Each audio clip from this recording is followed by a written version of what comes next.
அழைக்கிறார் இயேசு ஆண்டவர், அவராய் நாம் செல்லுவோம். அழைக்கிறார் இயேசு ஆண்டவர், அவராய் நாம் செல்லுவோம். அவர் பலியினில் கலந்திட, அவர் மொழியினில் நடந்திட, அவர் பலியினில் கலந்திட, அவர் மொழியினில் நடந்திட, சாட்சிகளாய் என்று வாழ்ந்திட இந்நாளிலே அழைக்கிறார் இயேசு ஆண்டவர், அவனாய் நாம் செல்லுவோம்.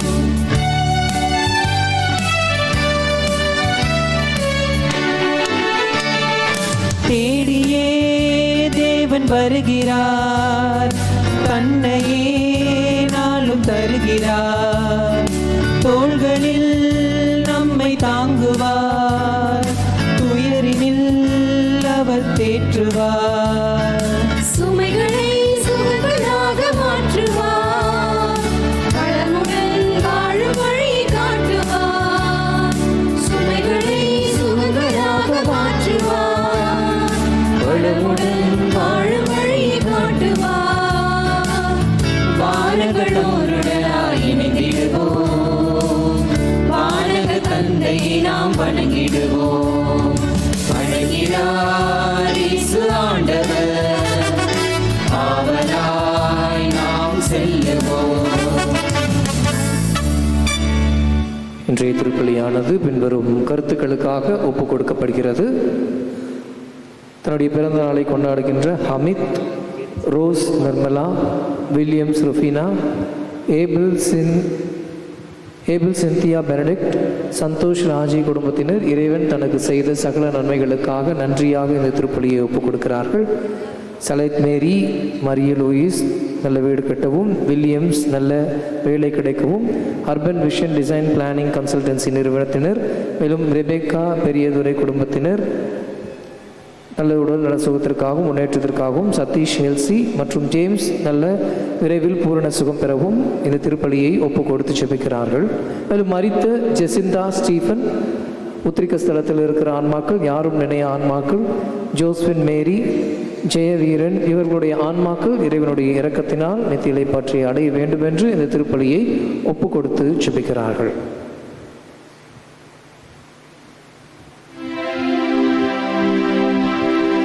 தந்தை மகன் தூய ஆவியாரின் பெயராலே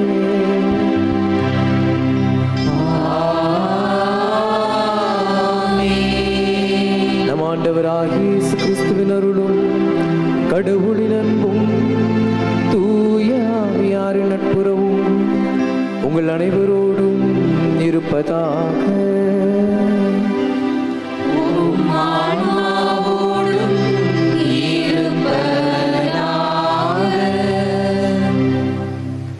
அன்பிறை மக்களே, நாம் இன்று பொதுக்காலம் 27ஆம் ஞாயிறில் அடியெடுத்து வைத்திருக்கின்றோம். இன்றைய ஞாயிறு திருவழிபாடு நம்முடைய நம்பிக்கைகள் எந்த அளவில் இருக்கின்றன என்பதை சோதனை செய்து பார்க்க நமக்கு அழைப்பு விடுக்கின்றது. நம்முடைய நம்பிக்கைகளும் நம்பிக்கையின் மூலமாக நாம் எடுக்கின்ற செயல்பாடுகளும் இறைவனுக்கு உகந்த விதத்தில் இருக்கின்றன. இறைவனை நம்பிக்கையால் நாம் நெருங்கி சென்று கொண்டிருக்கிறோமா, அல்லது நம்பிக்கையின்மையினால் இறைவனை விட்டு விலகி சென்று கொண்டிருக்கிறோமா என்கின்ற சிந்தனையை நமக்கு எழுப்புகின்றது. நாம் நம்முடைய வாழ்வில் யோசிப்போம், நம்முடைய நம்பிக்கை எவ்வாறாக இருக்கிறது? ஏதேனும் செயல்கள், ஏதேனும் அற்புதங்கள் நடந்தால் மட்டும் நாம் இறைவனை நம்புகிறேனா, அல்லது என்னுடைய வாழ்க்கையில் துன்பங்கள் நிகழும் பொழுதும், வருத்தங்கள் ஏற்படும் பொழுதும், சோதனைகள் வரும் பொழுதும் என்னுடைய நம்பிக்கையில் நான் நிலைத்து நிற்கின்றேனா என்று யோசித்து பார்ப்போம். அவ்வாறு நம்முடைய வருத்தமான நேரங்களில், சோதனை நேரங்களில், துன்பப்படுகின்ற நேரங்களில், பல நேரங்களில் நம்பிக்கையை இழந்து இறைவனை விட்டு தூரம் சென்ற நேரங்களுக்காக மனம் வருந்துவோம். இந்த தூய மறை நிகழ்வுகளில் கலந்து கொள்ள நம்மையே நாம் தகுதியாக்கி கொள்ளும் பொருட்டு நம்முடைய பாவங்கள், குற்றங்கள் இவற்றையெல்லாம் நினைத்து மனம் வருந்தி இறைவனிடம் மன்னிப்பு வேண்டுவோம்.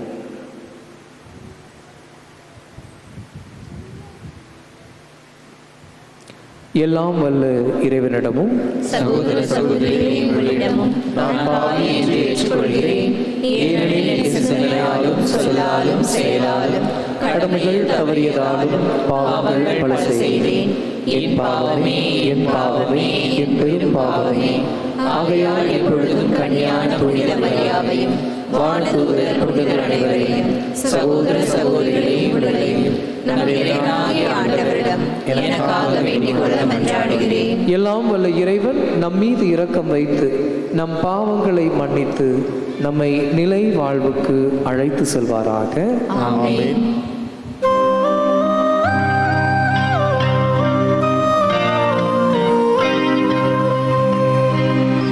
ஆண்டவரே இரக்கமாயிரும். ஆண்டவரே இரக்கமாயிரும்.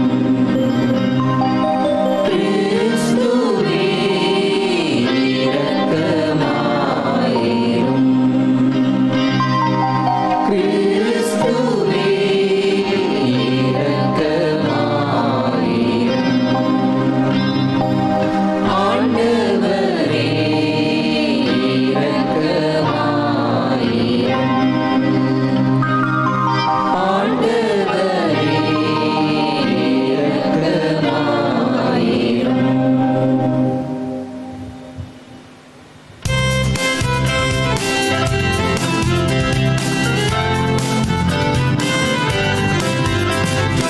உன்னதங்களிலே கடவுளுக்கு மாட்சி உண்டாகுக.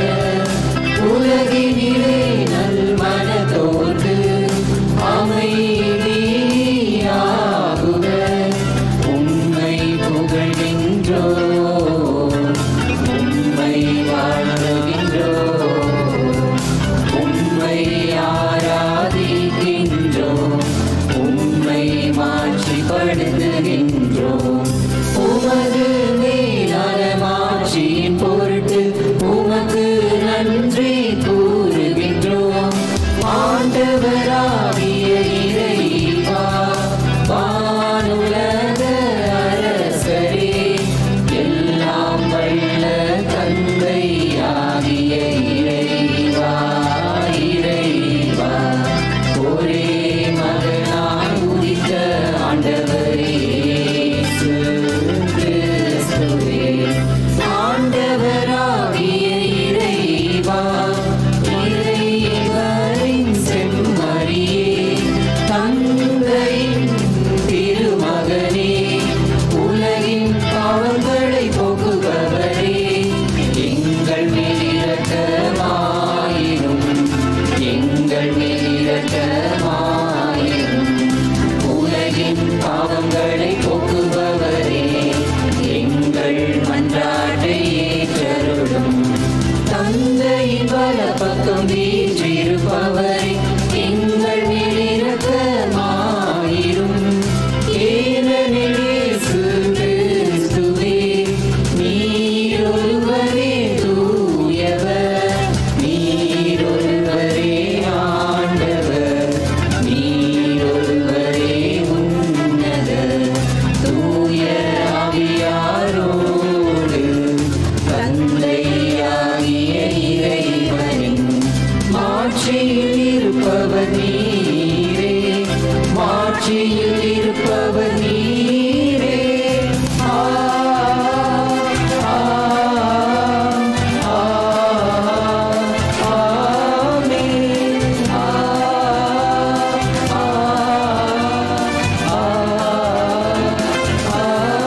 ஆமென். மன்றாடுவோமாக.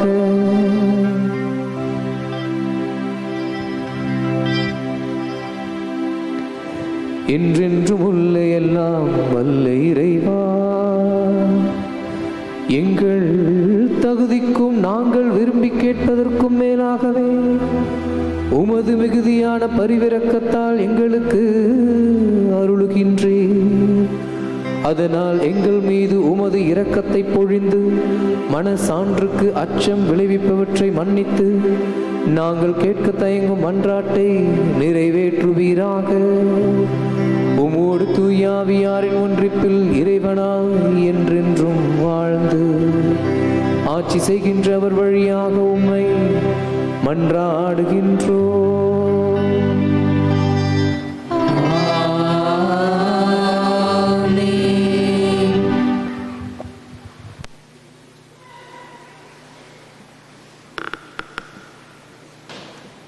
முதலாம் வாசகம். நேர்மையுடையவரோ தம் நம்பிக்கையினால் வாழ்வடைவர். இறைவாக்கினர் அபகூக்கு நூலிலிருந்து வாசகம். அதிகாரம் 1, இறை வார்த்தைகள் 2 முதல் 3 முடிய மற்றும் அதிகாரம் 2, இறை வார்த்தைகள் 2 முதல் 4 முடிய.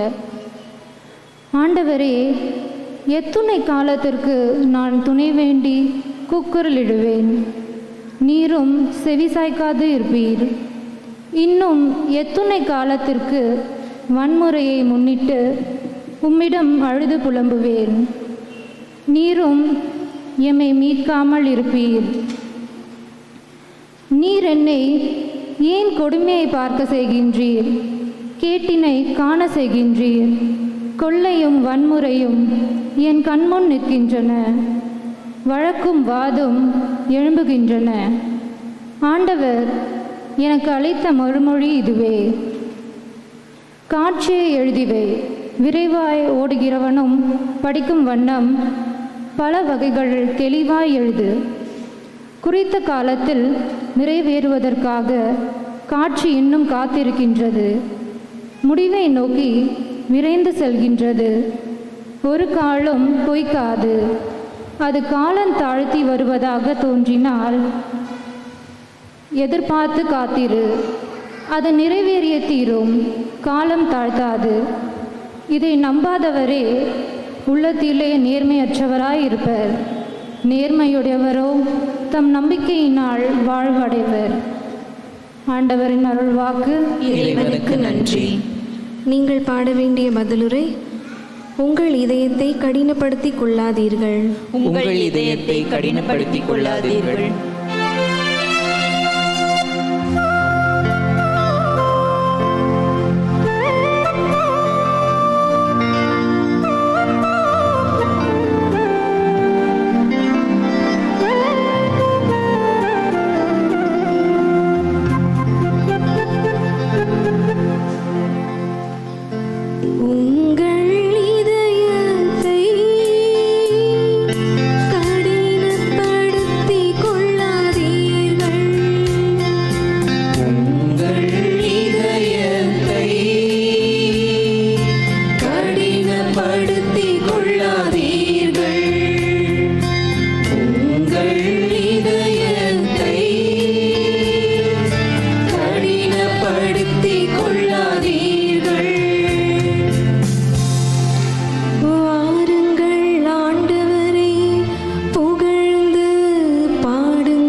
இரண்டாம் வாசகம். நம் ஆண்டவருக்கு நீ சான்று பகிர்வதை குறித்து வெட்கமடைய தேவையில்லை. திருத்தூதர் பவுல் தீமோத்தேயுவுக்கு எழுதிய 2ஆம் திருமுகத்திலிருந்து வாசகம். அதிகாரம் 1 6-8 முடிய மற்றும் 13-14 முடிய திருவசனம். அன்புக்குரியவரே, உன் மீது என் கைகளை வைத்து திருப்பணியில் அமர்த்திய போது உனக்குள் எழுந்த கடவுளின் அருள் கொடையினை தூண்டி எழுப்புமாறு நினைவுறுத்துகிறேன். கடவுள் நமக்கு கோழை உள்ளத்தினை அல்ல, வல்லமையும் அன்பும் கட்டுப்பாடும் கொண்ட உள்ளத்தையே வழங்கியுள்ளார். எனவே நம் ஆண்டவருக்கு நீ சான்று பகர்வதை குறித்து அவர் பொருட்டு நான் கைதியாயிருப்பதை குறித்தோ வெட்கமடைய தேவையில்லை. கடவுளின் வல்லமைக்கேற்ப நற்செய்தியின் பொருட்டு துன்பத்தில் என்னுடன் பங்கு கொள். கிறிஸ்து இயேசுவிடம் நம்பிக்கையும் அன்பும் கொண்டு என்னிடம் நீ கேட்ட நலம் தரும் வார்த்தைகளை மேல்வரி சட்டமாக கொள். தமக்குள் குடிகொள்ளும் தூய ஆவியால் ஒப்படைக்கப்பட்ட நல்ல போதனையை காத்துக்கொள். ஆண்டவரின் அருள்வாக்கு. இறைவனுக்கு நன்றி.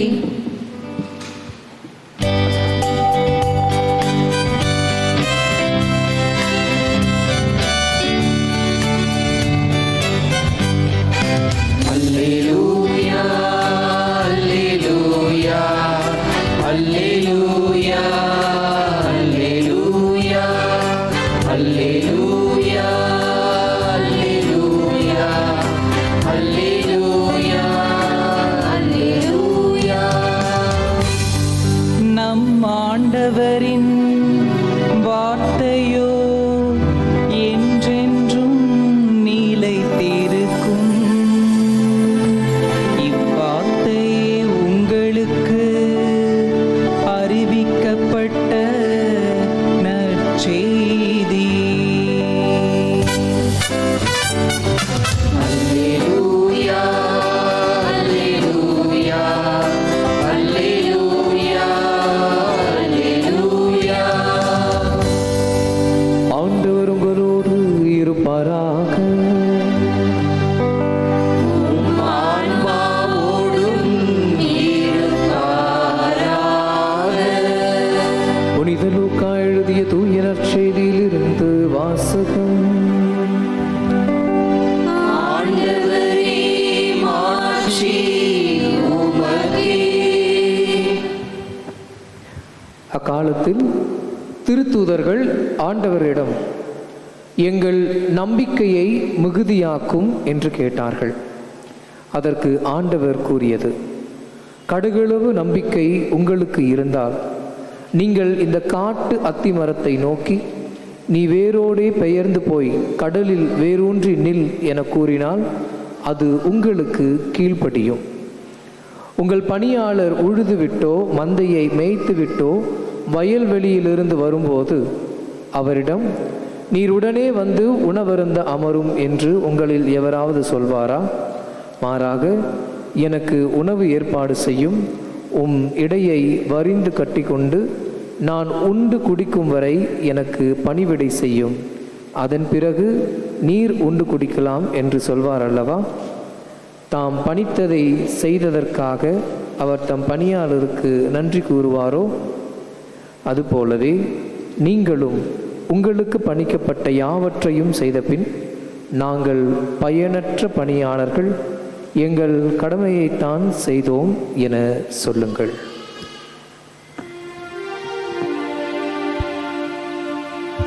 ஆண்டவரின் அருள்வாக்கு. கிறிஸ்துவே உமக்கு புகழ்.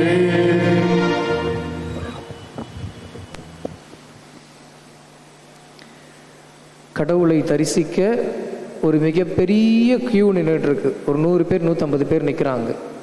அங்கே பின்னாடி கியூவில் நின்று வந்து கடவுளை பார்க்கணும் அப்படின்னா எப்படியும் குறைஞ்சது ஒரு 3/4 மணி நேரம் 1 மணி நேரம் ஆகும். பக்கத்தில் 100 ரூபாய் கொடுத்தா ஒரு 5 நிமிஷத்தில் போய் பார்த்துட்டு வந்துடலாம். நம்ம எந்த கியூவை ப்ரிஃபர் பண்ணுவோம்? உங்களை தான் கேட்குறேன், எந்த கியூவை நம்ம ப்ரிஃபர் பண்ணுவோம்? காசு கொடுக்கறது தான் இல்லையா?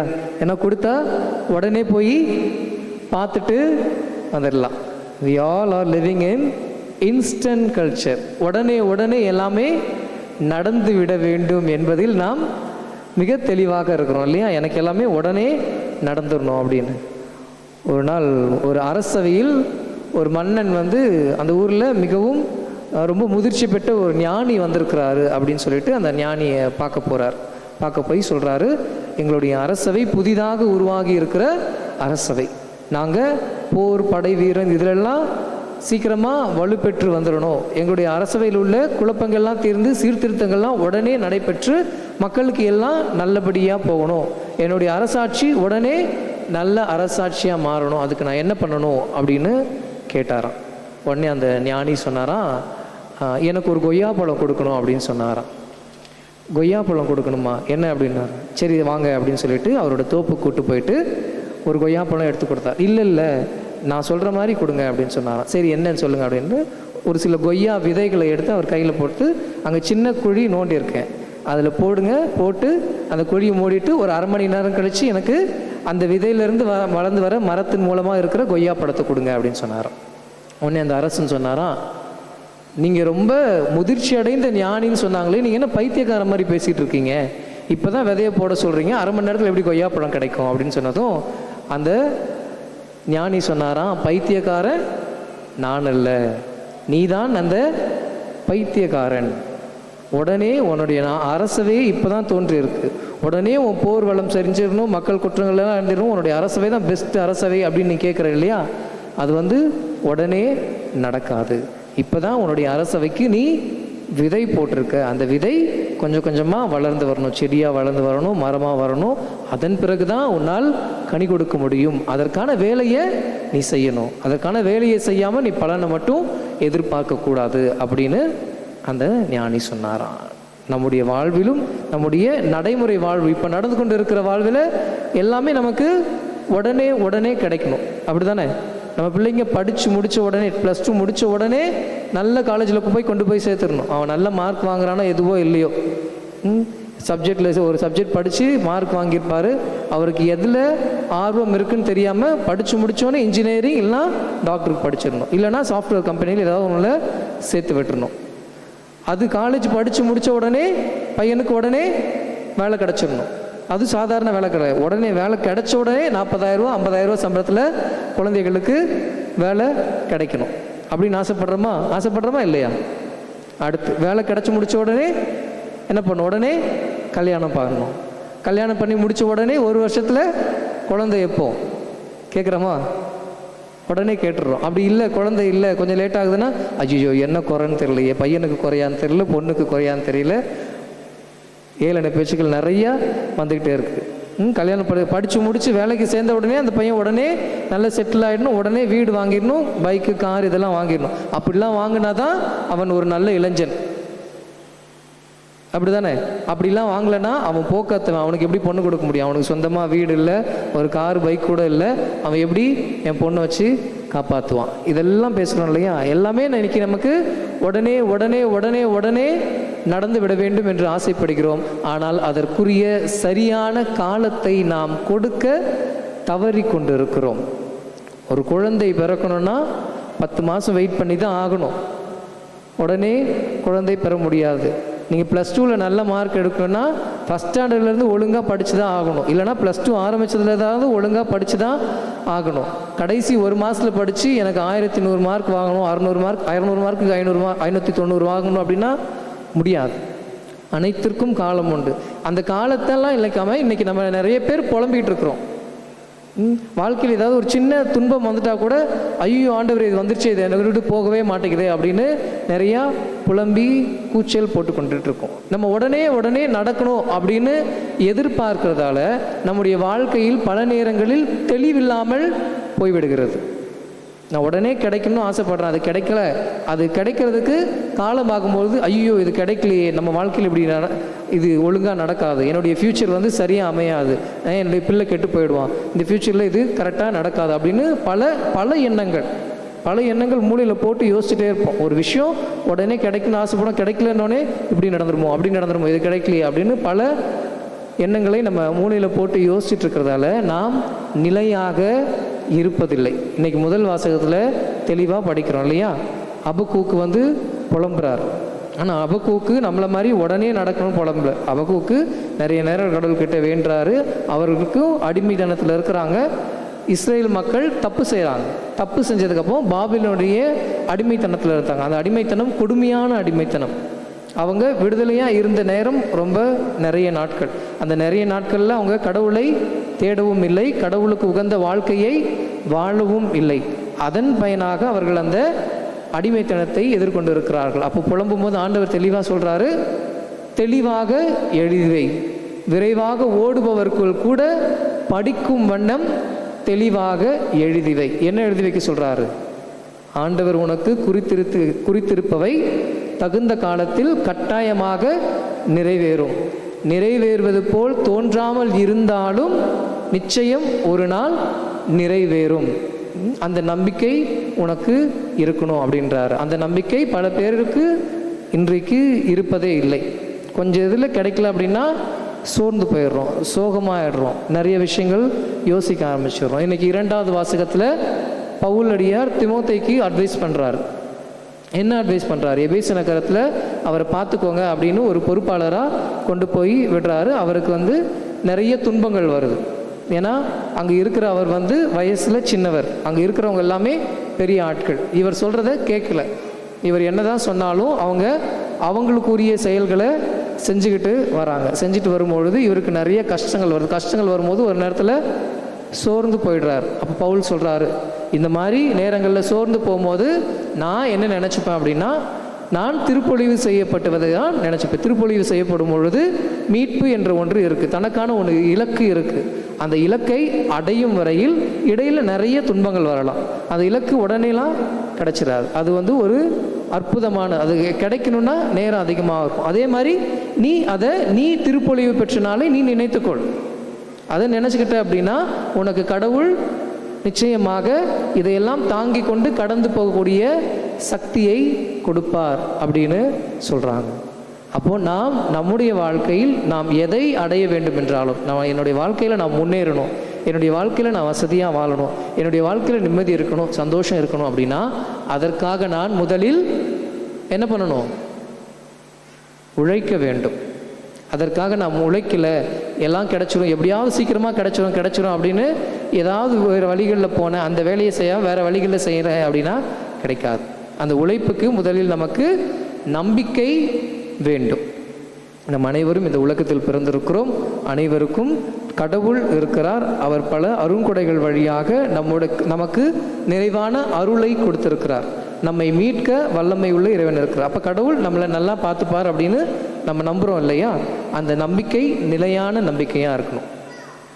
அந்த நம்பிக்கை நமக்கு உறுதியாக இல்லை அப்படின்னா நம்ம எண்ணங்கள் பலவாறு ஓடும், நாம் அதற்கேற்ற உழைப்பை உழைக்க மாட்டோம். அந்த உழைக்கும் போது அந்த உழைப்பு எப்படி இருக்கணும் அப்படின்றத இன்றைக்கி இந்த நற்செய்தி வாசகத்தில் ரொம்பவும் தெளிவாக கொடுத்துருக்குறாங்க. நம்ம எல்லாரும் இந்த உலகத்தில் வந்திருக்கின்றோம். இந்த உலகம் நமக்கு நிலையான வாழ்வல்ல, நிலையான வாழ்வை பெறுவதற்கான பயணம்தான் இந்த உலகம். அப்போ இந்த உலகத்தில் இருக்கும் பொழுது நாம் இந்த உலகத்தில் எவ்வாறு வாழ்கின்றோமோ அதற்கேற்றவாறு தான் நமக்கு நிலை வாழ்வு கிடைக்கிறதா அல்லது நாம் நரகத்திற்கு செல்வோமா என்பது அமையும். அப்போ இந்த உலகத்தில் வாழ்கின்ற பொழுது நம்முடைய செயல்கள் எவ்வாறு இருக்க வேண்டும் என்றால், என்னுடைய டார்கெட் இதுதான், அதுக்கான உழைப்பை நான் செஞ்சுக்கிட்டே போவேன், நடுவில் எனக்கு எந்த வெகுமதியும் வேண்டாம், அது மாதிரி இருக்கணும். நான் இந்த உழைப்பை செய்வேன், உடனே எனக்கு வெகுமதி கிடைக்கணும், உடனே என்னை ரெக்கக்னைஸ் பண்ணணும், உடனே என்னை பாராட்டணும் அப்படின்னு நினச்சி வெயிட் பண்ணிகிட்டே இருந்தேன் அப்படின்னா நம்முடைய உழைப்பு முழுமை அடையாது. இன்றைக்கி ரெக்கக்னேஷன், ஐடென்டிஃபிகேஷன் தேடி ஓடுறவங்க நிறைய பேர் இருக்கிறோம் இல்லையா? ஒரு வேலையை செஞ்சு முடிச்சுட்டு என்னை பாராட்டணும், நான் செஞ்ச வேலைக்கு என்னை அங்கீகரிக்கணும், என்னை முதன்மையாக வச்சு பேசணும். நிறைய பேர் கோயிலுக்கு உபயங்கள்லாம் கொடுப்போம். உபயம் கொடுத்துட்டு என்ன எதிர்பார்ப்போம்? நம்முடைய பெயரை அறிவிப்பில் சொல்லணும். இவர் இவ்வளோ கொடுத்துருக்காரு, அவருக்கு நன்றி அப்படின்னு சொல்லணும். அப்படி இல்லைன்னா நிறைய கொடுத்துட்டு கோயில் கட்டி முடிச்சப்பறம் கல்வெட்டில் நம்மளுடைய பெயர் இருக்கணும் அப்படின்னு ஆசைப்படுறோம் இல்லையா? பல நேரங்களில் கொடுக்கும்போதே நமக்கு கொடுக்கறதால நமக்கு பலன் உண்டு அப்படின்னு பல நேரங்களில் கொடுக்கும்போதே யோசித்து தான் கொடுக்குறோம். அந்த மாதிரி செயல்கள் நம்மளுடைய செயல்களாக இருந்தால் நமக்கு ஒருவேளை அங்கீகாரம் கிடைக்கல அப்படின்னா நம்ம அதே இடத்துல நின்றோம், நம்மளால் தொடர்ந்து செல்ல முடியாது. நான் இப்போ ஒரு விஷயம் செய்கிறேன், அந்த விஷயம் செஞ்ச பிறகு என்னை பாராட்ட நான் சந்தோஷப்படுவேன், மேலும் மேலும் அதிகமாக செய்வேன். அந்த விஷயம் செஞ்சு எனக்கு அதுக்குரிய பாராட்டு கிடைக்கலன்னா என்ன ஆகும்? நான் இவ்வளோ செஞ்சும் எனக்கு எதுவுமே கிடைக்கலையே, இனிமேல் இந்த விஷயத்தை நான் செய்யவே மாட்டேன் அப்படின்னு அந்த இடத்துலையே ஸ்டக் ஆகிடுவோம் இல்லையா? அது மாதிரி நாம் வேலைகளை செய்தால் நம்மால் தொடர்ந்து நம்முடைய பயணத்தை தொடர முடியாது. நமக்கு என்ன கிடைக்குதோ இல்லையோ, எனக்குன்னு என்ன வேலை கொடுக்கப்பட்டிருக்கிறதோ அந்த வேலையை நான் செய்து கொண்டே சென்றால் எனக்கு என்ன பலன் கிடைக்க வேண்டுமோ, என்ன கைமாறு கிடைக்க வேண்டுமோ அது எனக்கு முழுவதுமாக கிடைக்கும். பல நேரங்களில் தோணும், நான் ரொம்ப கஷ்டப்பட்டு உழைக்கிறேன், ஆனால் என்னுடைய குடும்பம் மேலே வர மாதிரியே தெரில, மேலும் மேலும் கடன் வந்துட்டே தான் இருக்குது, கஷ்டப்பட்டே தான் இருக்குது. நான் என் குடும்பத்தில் உள்ள எல்லாரையும் அன்பு செய்கிறேன், யாரையுமே நான் ஒதுக்கணும்னு என்றைக்குமே நினச்சதே இல்லை, ஆனால் யாருமே என்கிட்ட வந்து பேச மாட்டேன்றாங்க, எங்கள் சொந்தங்கள்லாம் என்ன ஒதுக்கியே வச்சிடுறாங்க. இது மாதிரி நான் பல நேரங்களில் நினைப்பது உண்டு. இருந்தாலும் அப்படி இருந்தாலும் நாம் தொடர்ந்து நம்முடைய வேலையை செய்து கொண்டே இருக்க வேண்டும். தொடர்ந்து உழைத்து கொண்டே இருக்கும் பொழுது உங்கள் உழைப்பு என்றும் வீணாக செல்லவே செல்லாது. உங்கள் உழைப்புக்கு எப்பொழுது ஊதியத்தை கொடுக்க வேண்டுமோ அப்பொழுது ஊதியத்தை இறைவன் கண்டிப்பாக கொடுப்பார். நீங்கள் உங்கள் குடும்பத்தில் உள்ள மற்றவரை தொடர்ந்து அன்பு செய்து கொண்டிருக்கும் பொழுது மற்றவர்கள் உங்களை பல நேரம் வெறுத்தாலும் நேரம் வரும்பொழுது உங்களை சுற்றி இருப்பவர்கள் அனைவரும் உங்களை புரிந்து கொள்வார்கள். இந்த வாட்ஸ்அப்லலாம் ஒரு சில பிக்சர்ஸ் வரும், பார்த்துருக்கீங்களா? நம்ம என்ன பண்ணுவோம், ஒரு பூ எடுத்துகிட்டு இது எனக்கு வேணும் அப்படின்னு கஷ்டப்பட்டு அதை வச்சுருப்போம். நம்ம பக்கத்தில் ஜீசஸ் இருப்பார், அந்த பிக்சரில் அழகாக இருக்கும். ஜீசஸ் பக்கத்தில் என்ன கையில் வேணும்னு வச்சுருப்பாருன்னா பின்னாடி ஒரு பஞ்ச் ஆஃப் ஃப்ளவர்ஸ் வச்சுருப்பார். நம்ம ஒரு கையில் வந்து பூ வச்சுட்டு எனக்கு அது மட்டும்தான் வேணும் அப்படின்னு சொல்லிட்டு இருப்போம். கடவுள் நமக்கு பின்னாடி ஒரு பெரிய பூங்கொத்தையை வச்சுருப்பார். நம்ம வாழ்க்கையில் பல நேரங்களில் எனக்கு இது உடனே வேணும் அப்படின்னு நம்ம நினச்சிக்கிறத பிடிச்சிக்கிட்டு ஆசையாக இருப்போம். ஆனால் கடவுள் நமக்காக வைத்திருக்கிற திட்டம் நாம் நினைப்பதை விட பெரியது. அதனால் உடனே கிடைக்கணும்னு நம்ம ஓடி ஓடி எவ்வளோ தான் ஆடி திரிஞ்சாலும் நம்ம வாழ்க்கையில் கஷ்டம் இருக்குது, எவ்வளோ தான் செஞ்சு எனக்கு பயனே இல்லை அப்படின்னு முடங்கி போய் விட்டாலும் இறைவன் நமக்காக வைத்திருக்கின்ற அந்த பெரும் செல்வம் நமக்கு கிடைக்காது. நாம் எதிர்பார்க்கின்ற ஆசைகள் எல்லாம் பெருசு. அந்த பெரிய ஆசைகளை அடைய வேண்டும் என்றால் நாம் அதிகம் உழைக்க வேண்டும். நம்ம அதிகம் உழைக்கும் பொழுது அந்த உழைப்பு ரொம்ப ஈஸியானதாக இருக்குமா அப்படின்னு கேட்டால் கிடையவே கிடையாது. நான் ஒரு பெரிய விஷயத்துக்கு ஆசைப்படுறேன், அதுக்கு நான் கஷ்டப்பட்டு உழைக்கிறேன் அப்படின்னா அதற்கான பாதைகள் எனக்கு உடனே கிடைச்சிடாது, உடனே ஈஸியாக இருக்காது. அதற்கான தடைகள், அதற்கான துன்பங்கள் நிறைய வரலாம். படித்து நான் முதல் மார்க் வாங்கணும் அப்படின்னா நான் ஒரு நைட்டும் கண் முழிச்சு படிக்கணும். இல்லை அப்படின்னா என்னால் முதல் மதிப்பெண் வாங்க முடியாது. நான் ஏதாவது ஒரு போட்டியில் வெற்றி பெறணும் அப்படின்னா நான் ஒவ்வொரு நாளும் பயிற்சி செய்யணும். பயிற்சி செய்யலைன்னா அந்த போட்டியோட நுணுக்கங்கள், அந்த ஆட்டத்தோட நுணுக்கங்கள்லாம் என்னால் கண்டுபிடிக்க முடியாது. அதையெல்லாம் செய்யாமல் நான் உடனே செய்யணும் அப்படின்னு கிடைச்சா கிடையாது. அப்போ அந்த மாதிரி செய்யும் பொழுது வாழ்க்கையில் நிறைய கஷ்டங்கள் வரும். நான் ஒரு 1500 மீட்டர் ஓட்டத்தை ஓடி ஜெயிக்கணும். அதுக்கு இன்னையிலேருந்து நான் என்னுடைய பயிற்சியை தொடங்குறேன். 2 நாள் ஓடுறேன், 3 நாள் ஓடுறேன், 4வது நாள் கால்லாம் வலிக்குது, உடம்புலாம் வலிக்குது. ஐயோ வேண்டாம்ப்பா, இந்த கஷ்டத்தை என்னால் தாங்க முடியாதுன்னு படுத்துட்டா நான் என்னுடைய ஓட்டப்பந்தயத்தில் வெற்றி பெற முடியுமா? நிச்சயமாக முடியாது. நான் படித்து நல்ல ஒரு வேலைக்கு போகணும், நல்லா சம்பாதிக்கணும் அப்படின்னு ஆசைப்பட்றேன். ஆனால் நான் அதுக்கு முயற்சிகள் எடுக்கும் பொழுது எனக்கு அந்த முயற்சிகள் எல்லாம் கஷ்டமாக இருக்குது, என்னால் அவ்வளோ முடியாது அப்படின்னு உக்காந்துட்டேன் அப்படின்னா என்னால் அதை நிறைவேற்ற முடியாது. நான் தொடர்ந்து எவ்வளவு கஷ்டம் வந்தாலும் என்னுடைய இலக்கை நினைத்து பார்த்து அதை நான் எதற்காக தேர்ந்தெடுத்தேன் என்பதை நினைத்து பார்த்து நான் செல்லும் பொழுது அதை நான் என்னுடைய வாழ்வில் நிச்சயமாக கைப்பற்ற முடியும். அதை தான் இன்று இறைவார்த்தை தெளிவாக சொல்கிறது. அதை நான் தெளிவாக கைப்பற்ற வேண்டும் என்றால் அதற்கான முழுமையான நம்பிக்கை எனக்கு வேண்டும். நிச்சயமாக ஒரு நாள் என்னால் இதை செய்ய முடியும் என்ற நம்பிக்கையோடு நான் என்னுடைய செயல்களை தொடங்கினா மட்டும்தான் அதை என்னால் வெற்றிகரமாக முடிக்க முடியும். அந்த நம்பிக்கை இல்லாமல் நான் என்னுடைய செயல்களை மட்டும் தொடங்கினேன் அப்படின்னா வாழ்க்கையில் கஷ்டம் வரும்பொழுது இல்லை இது கண்டிப்பாக முடியவே முடியாது அப்படின்னு விட்டுருவேன். இல்லை என்னால் முடியும், எவ்வளவு தான் கஷ்டம் வந்தாலும் அந்த செயல்களை என்னால் செய்ய முடியும் என்ற நம்பிக்கையோடு நான் செய்யும் பொழுது வாழ்க்கையில் எவ்வளவு கஷ்டம் இது மாதிரி தடங்கள் வந்தாலும் தொடர்ந்து என்னால் மறையுரை ஆற்ற முடியும். மறையுரை ஆற்றும் போது கூட என்னுடைய மறையுரை எல்லாருக்கும் பிடிக்கணும் அப்படின்னு நான் ப்ரிப்பேர் பண்ணி ஒரு மறையுரை வைக்கிறேன் அப்படின்னா இங்கேருந்து ரெஸ்பான்ஸே வரலன்னா அது மறையுரை வைக்கிற எனக்கு டவுன் ஆகிடும். ஆனால் இன்றைக்கு இறைவார்த்தை என்ன சொல்ல வருகிறதோ அதை நான் எடுத்து கூற வேண்டும், அதை தெளிவாக எடுத்து கூற வேண்டும் என் எண்ணத்தில் சொன்னேன் அப்படின்னா அது அனைவருக்கும் தெளிவாக சென்று சேரும். அப்போ அதற்குரிய நம்பிக்கை வேண்டும். அந்த நம்பிக்கையுடன் செயலும் வேண்டும். நம்பிக்கை மட்டும் எனக்கு இருக்குது, நான் எந்த வேலையும் செய்ய மாட்டேன் அப்படின்னா எனக்கு எதுவுமே கிடைக்காது. எனக்கு நம்பிக்கையே இல்லை, இருந்தாலும் நான் வேலைகள் செய்வேன் அப்படின்னா கஷ்டம் வரும்போது என்னால் அந்த வேலையை முடிக்க முடியாது. அப்போது எனக்கு செயல் இருக்க வேண்டும், நம்பிக்கை இருக்க வேண்டும்.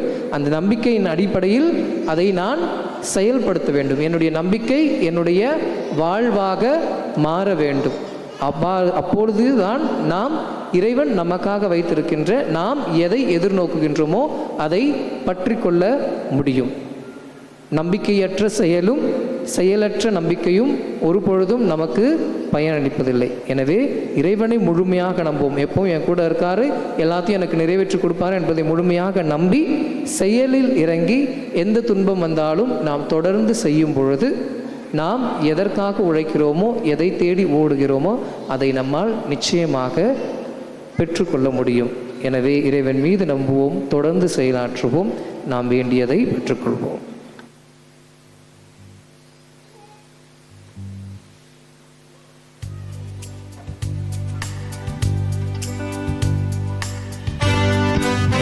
எழுந்து நின்று நம்முடைய விசுவாசத்தை அறிக்கையிடுவோம்.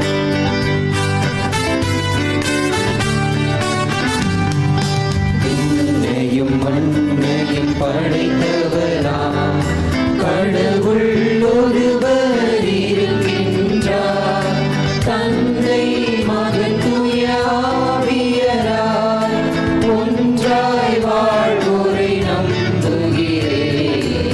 தூய ஆவியின் வல்லமையால் இறை மகன் நமக்காய் மனிதரானார்.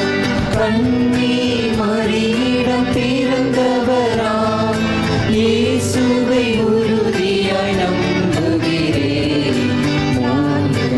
ஆட்சியில் பாடுபட்டார், சிலுவையில் இறந்து அடக்கப்பட்டார். மூன்றாம் நாளில் உயிர் தெழுந்தார், இறப்பின் மீதே வெற்றி கொண்டார். வாழும் தந்தையிடம் அரியணை கொண்டு இருக்கின்றார். உலகம் முடியும் காலத்திலே நடுவராய் திரும்பவும் வந்திடுவார். தூய ஆவியாரை நம்புகிறேன், பாரினில் அவர் துணை வேண்டுகிறேன். பாவ மன்னிப்பில் தூய்மை பெற்று பரிகார வாழ்வில் நிலைத்திடுவேன். திரு அவை உரைப்பதை நம்புகிறேன், புனிதர்கள் உறவை நம்புகிறேன். உடலின் உயிர்ப்பை நிலை வாழ்வை உறுதியுடனே நம்புகிறேன். ஆமென், ஆமென், ஆமென்.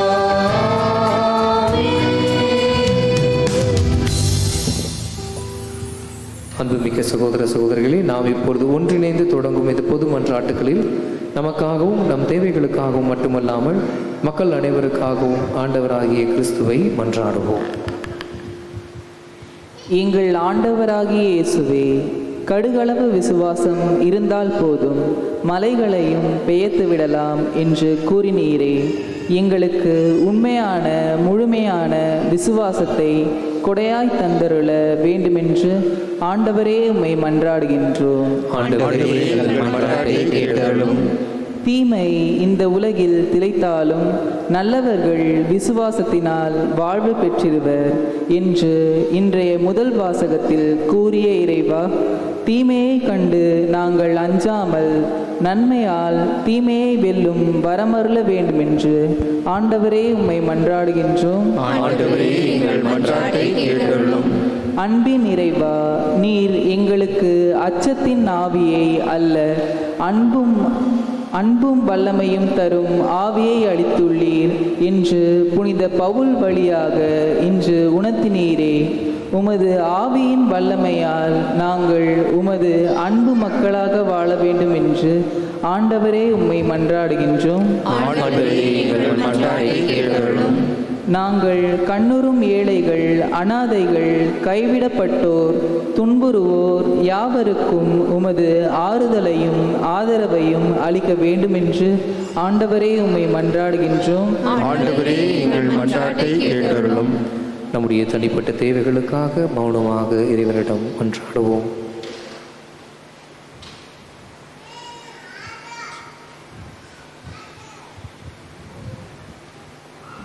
ஆண்டவரே, எங்கள் மன்றாட்டுக்களை பரிவிரக்கத்துடன் ஏற்றுக்கொண்டு நாங்கள் இறைஞ்சி கேட்பவற்றை கனிவுடன் தந்தருளும். எங்களுடைய வாழ்க்கையில் நாங்கள் கொண்டிருக்கின்ற நம்பிக்கை செயலாக மாற எங்களுக்கு உதவி புரியும். அந்த செயல் எந்தவித துன்பங்கள் வந்தாலும் எந்தவித துயரங்கள் வந்தாலும் உமீது கொண்டுள்ள நம்பிக்கையினால் தொடர்ந்து அதில் நிலைத்து நின்று நீர் எங்களுக்கு தர இருக்கின்ற அந்த நிலை வாழ்வை பெற்றுக்கொள்ள எங்களுக்கு உம்முடைய அருளை தந்தருளும். எங்கள் ஆண்டவராகிய கிறிஸ்து வழியாக உம்மை மன்றாடுகின்றோம். ஆமென்.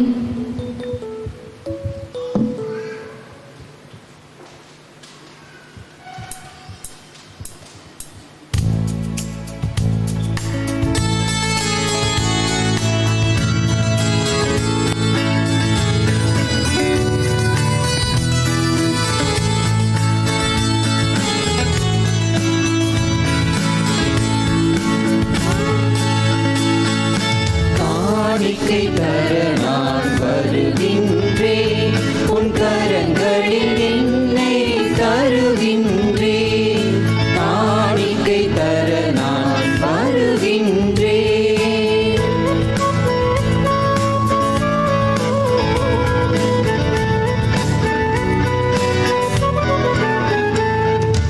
என்ன கொடுத்தாலும் பயனில்லை, நான் என்னை கொடுக்காமல் பொருள் கொடுத்தால்.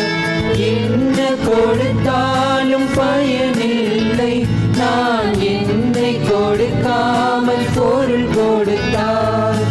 என்னையே தான் நீ கேட்கின்றாய், நான் என்னையே முழுவதும் தருகின்றேன். என்னையே தான் நீ கேட்கின்றாய், நான் என்னையே முழுவதும் தருகின்றேன். காணிக்கை தர நான் வருகின்றேன், உன் கரங்களில் என்னை தருகின்றேன். சகோதரர்களே, சகோதரிகளே, என்னுடையதும் உங்களுடையதுமான இப்பலி எல்லாம் வல்ல தந்தையாகிய இறைவனுக்கு ஏற்றதாகும்படி ஜெபியுங்கள். ஆண்டவர் தமது பெயரின் புகழ்ச்சிக்காகவும் ஆட்சிக்காகவும் நமது நன்மைக்காகவும் புனித திரு அவை அனைத்து நலனுக்காகவும் உமது கையிலிருந்து பலியை ஏற்றுக்கொள்வாராக. ஆண்டவரே இறைவா, உம் கட்டளைகளாலும் தூய மறை நிகழ்வுகளாலும் நிறுவப்பட்ட பலிகளை நீர் ஏற்றுக்கொள்ள உம்மை வேண்டுகின்றோம். உமக்கு ஏற்ற ஊழியம் புரிந்து நாங்கள் கொண்டாடும் இப்பணியால் தூய்மையாக்கப்பட்டு உமது மீட்பின் நிறைவை பெற தகுதி பெறுவோமாக.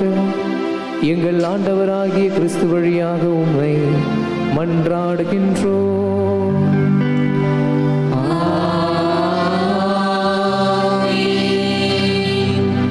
ஆண்டவர் உங்களோடு இருப்பாராக. ஆன்மாவோடும்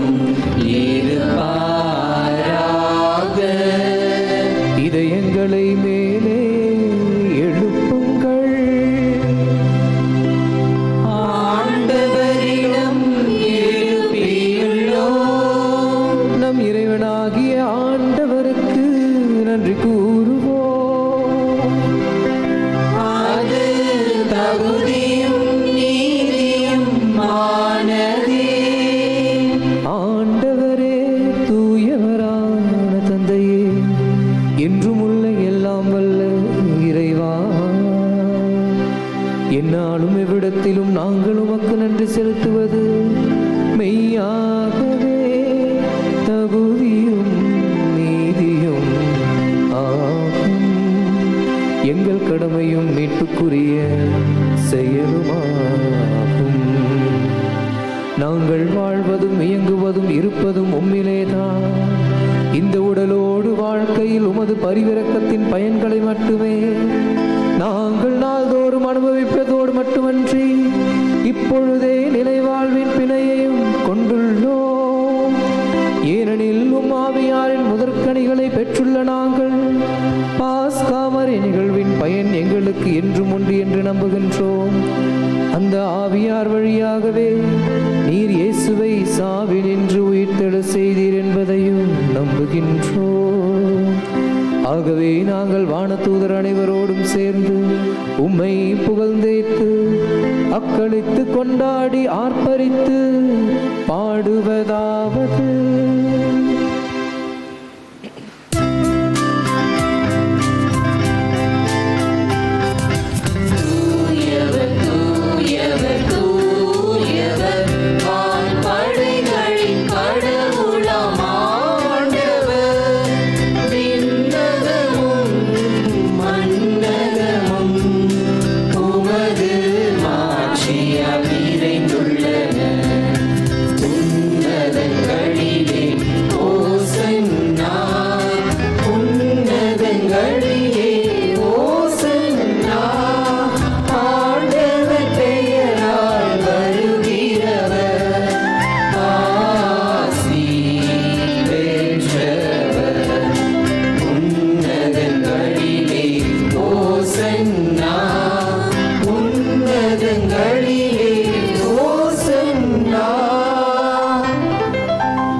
ஆண்டவரே, நீர் மெய்யாகவே தூயவர், தூய்மை அனைத்துக்கும் ஊற்று. ஆகவே உம்முடைய ஆவியை பொழிந்து இக்காணிக்கைகளை தூய்மைப்படுத்த உம்மை வேண்டுகின்றோம். இவ்வாறு எங்கள் ஆண்டவர் இயேசு கிறிஸ்துவின் உடலும் இரத்தமுமாக எங்களுக்கு இவை மாறுவனவாக.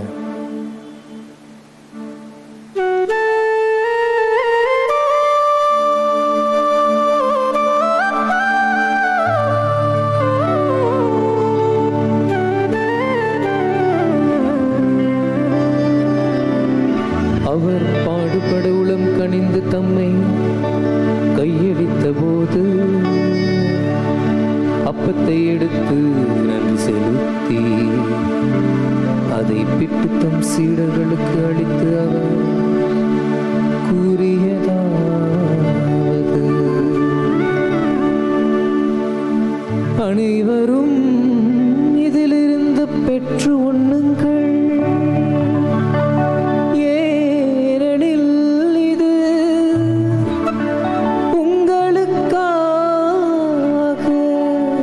கையளிக்கப்படும்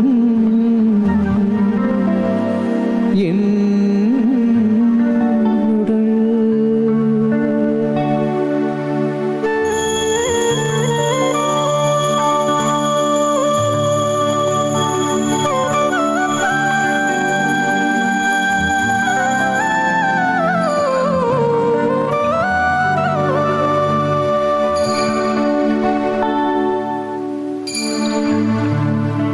அவ்வண்ணமே இரவு விருந்தை அருந்திய பின் கிண்ணத்தையும் எடுத்து மீண்டும் உமக்கு நன்றி கூறி தம் சீடர்களுக்கு அளித்து அவர் கூறியதாவது: அனைவரும் இதிலிருந்து பெற்று பருகுங்கள்.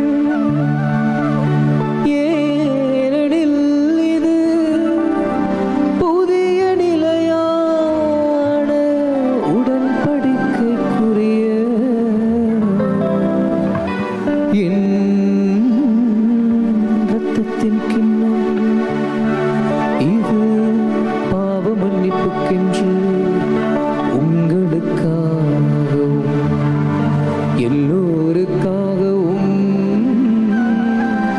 சிந்தப்படும். இதை என் நினைவாக செய்யுங்கள்.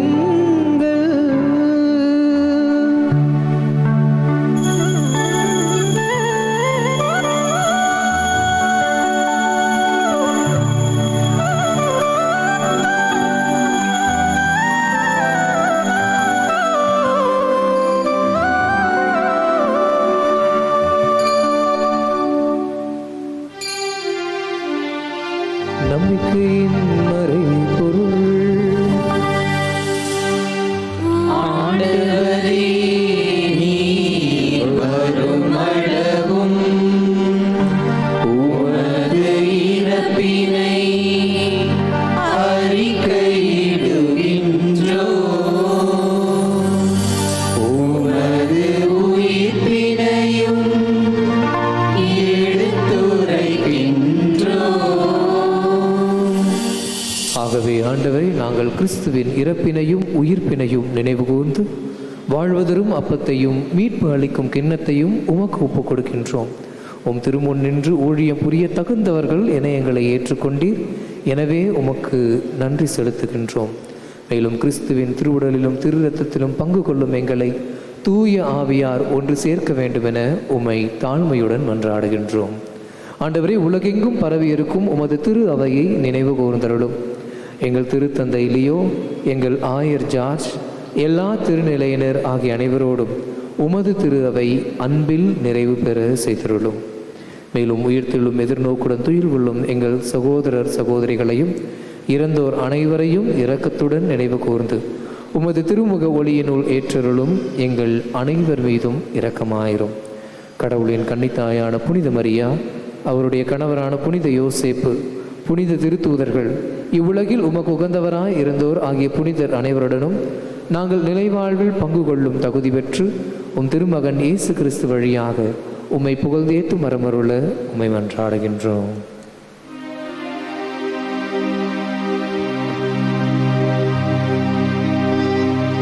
இவர் வழியாக இவரோடு இவரில் எல்லாம் வல்ல இறைவனாகிய தந்தையே, தூய ஆவியாரின் ஒன்றிப்பில் எல்லா புகழும் மாட்சியும் என்றென்றும் உமக்கு உரியதே.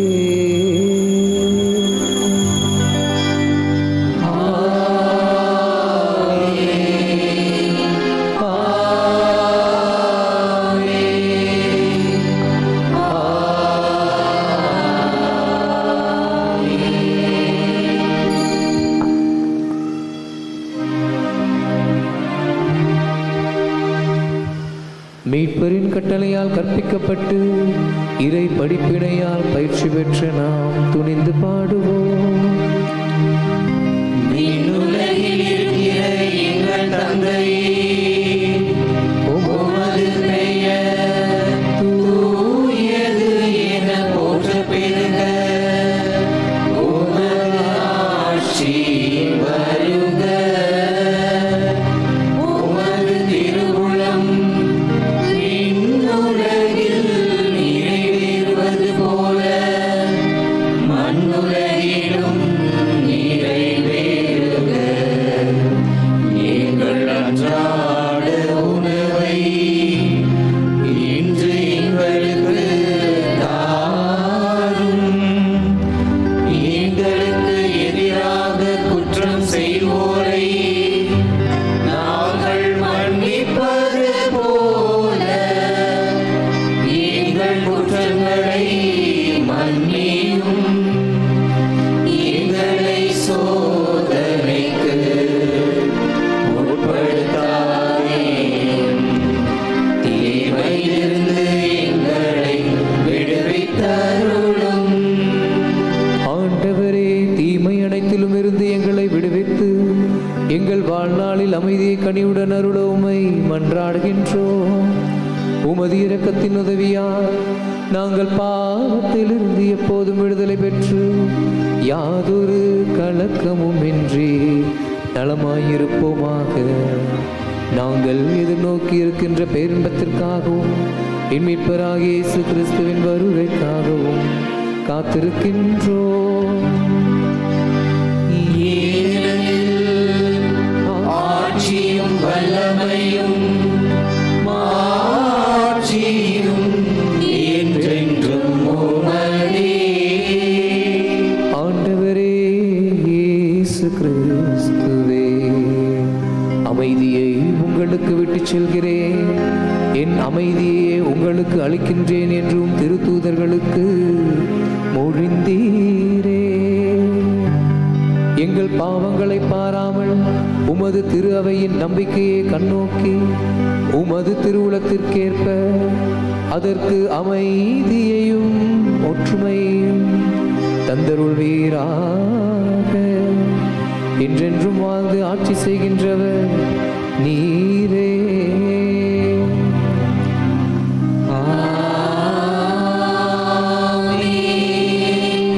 ஆண்டவருடைய அமைதி உங்களோடு என்றும் இருப்பதாக. ஒருவருக்கொருவர் கிறிஸ்து வழங்கும் அமைதியை பகிர்ந்து கொள்வோம். உலகின் பாவங்களை போக்கும் இறைவனின் செம்மறியே, எங்கள் மேல் இரக்கமாயிரும். உலகின் பாவங்களை போக்கும் இறைவனின் செம்மறியே, எங்கள் மேல் இரக்கமாயிரும். உலகின் பாவங்களை போக்கும் இறைவனின் செம்மறியே, எங்களுக்கு அமைதியை அளித்தருளும்.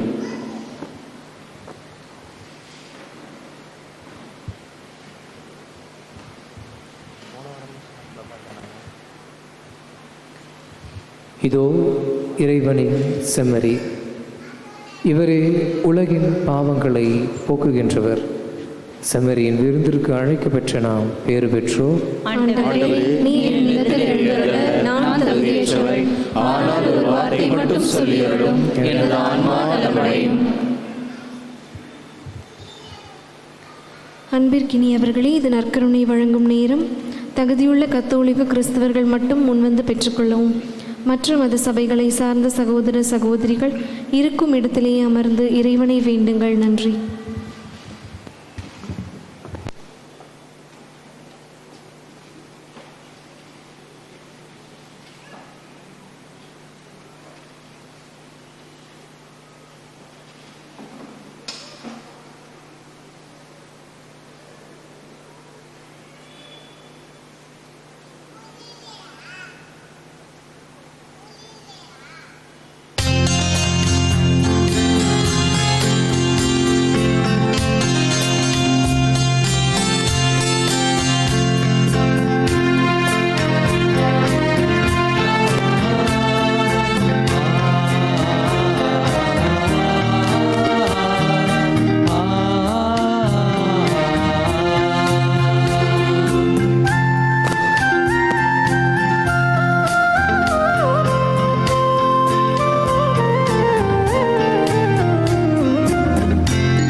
வாராய், இயேசுவே வாராய், எழுந்து வாராய், எழுந்து வாராய், உறவோடு உயிரோடு கலந்திட வாராய், இறைவா என்னில் தங்கிடவா, நிறைவாய் அருளை பொழிந்திடவா.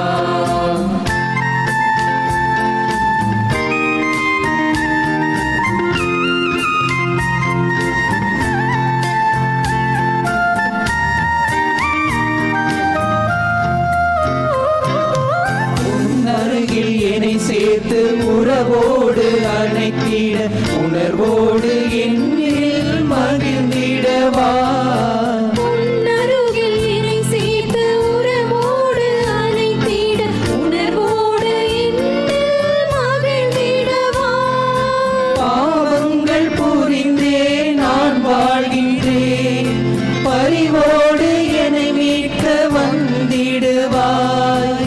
அன்போடு நான் வாழ வரம் தந்திடு, இயேசுவே வாராய், இயேசுவே வாராய், எழுந்து வாராய், எழுந்து வாராய், உறவோடு உயிரோடு கலந்திட வாராய், இறைவா என்னில் தங்கிடவா, நிறைவாய் அருளை பொழிந்திடவா, இறைவா என்னில் தங்கிடவா, நிறைவாய் அருளை பொழிந்திடவா.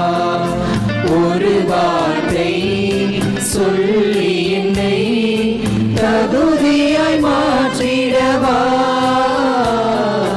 இயேசுவே வாராய், இயேசுவே வாராய், எழுந்து வாராய், எழுந்து வாராய், உறவோடு உயிரோடு கலந்திட வாராய்.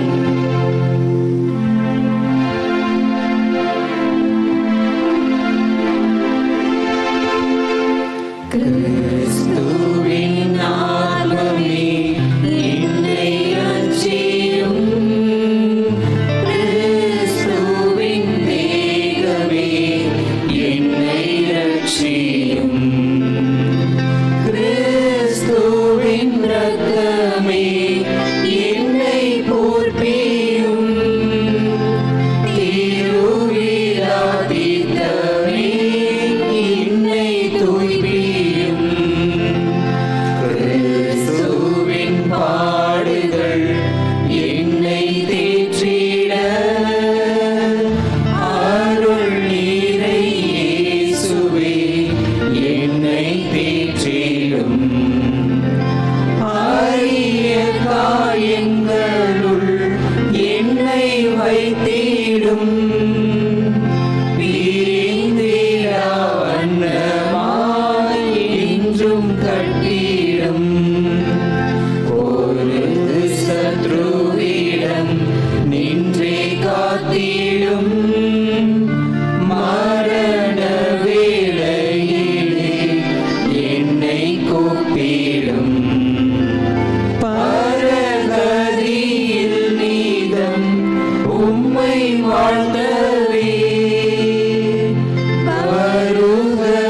வருகவென்றன்போடு என்னை ஈடும்.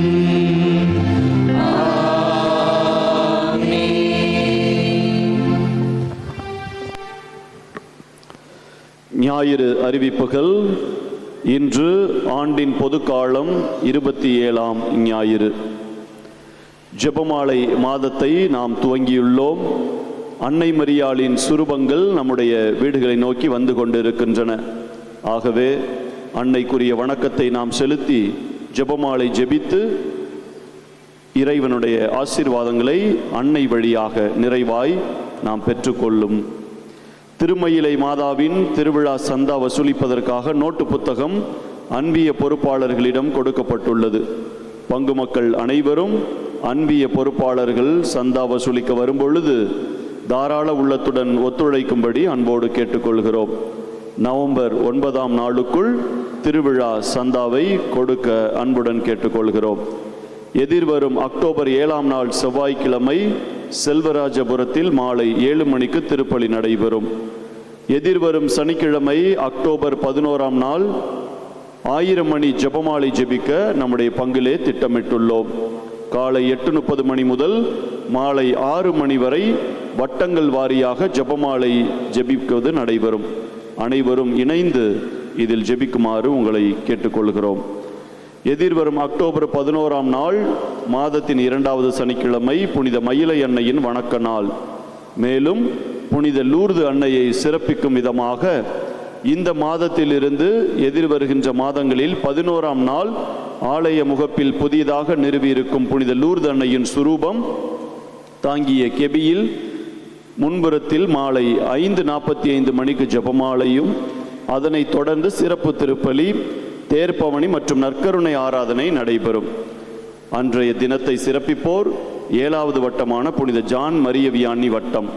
மேலும் இந்த வட்டத்தில் உள்ள 12, 13வது அன்பியங்களான புனித காணிக்கை மாதா, நல்ல ஆலோசனை மாதா அன்பியத்தை சார்ந்த இறைமக்கள் சிறப்பிப்பார்கள். பைபிள் டவுன் என்ற தலைப்பில் விவிலிய கண்காட்சி எதிர்வரும் அக்டோபர் மாதம் 19ஆம் நாள் நடைபெறும். இதற்கான தலைப்புகள் அன்பிய தலைமை பொறுப்பாளர்களிடம் கொடுக்கப்பட்டுள்ளன. அதற்கான தயாரிப்புகளை விரைவாக துவங்குமாறு கேட்டுக்கொள்ளப்படுகிறீர்கள். இதில் ஏதேனும் சந்தேகம் இருப்பின் உதவி பங்கு தந்தையை அணுகலாம். இன்று மாதத்தின் முதல் ஞாயிறு என்பதால் வின்சென்ட் தே பவுல் சொசைட்டி குழுவினர் உங்களின் மேலான உதவிக்காக ஆலயத்தின் வாயிலில் காத்திருக்கிறார்கள். உங்களின் காணிக்கைகளை தாராள உள்ளத்துடன் செய்ய அன்புடன் கேட்டுக்கொள்கிறோம். இறை மக்கள் தங்களுடைய மாத சந்தாவினை, அதாவது பங்கு பராமரிப்பு நிதியை தவறாமல் செலுத்தும்படி உங்களுக்கு நினைவூட்டுகிறோம். அன்பிய கூட்ட அறிவிப்புகள் 9/10/2025 வியாழன் மாலை 7 மணிக்கு 19வது அன்பியமான புனித பெரிய நாயகி மாதா அன்பிய கூட்டம் நடைபெறும். அன்பிய கூட்டம் நடைபெறும் இடம் குறித்த விவரங்கள் தங்களுடைய அன்பிய வாட்ஸ்அப் குரூப்பில் பகிரப்படும். அன்பிய கூட்டங்களுக்கு வருகிறவர்கள் திருவிவிலியத்தையும் தங்களுடைய குடும்ப அட்டையையும் கொண்டு வருமாறு கேட்டுக்கொள்கிறோம். இந்த வார புனிதர்கள் 7/10/2025 செவ்வாய் புனித ஜெபமாலை அன்னை நினைவு. 11/10/2025 சனி புனித 23ஆம் ஜான் நினைவு. திருப்பலி முடிந்த பிறகு சிறப்பு நற்கருணை ஆராதனையும் ஆசிரும் நடைபெறும். கலந்து கொண்டு இறை ஆசீர் பெற உங்களை அன்போடு அழைக்கின்றோம். இறுதி ஜெபத்திற்கு அனைவரும் எழுந்து நிற்போம்.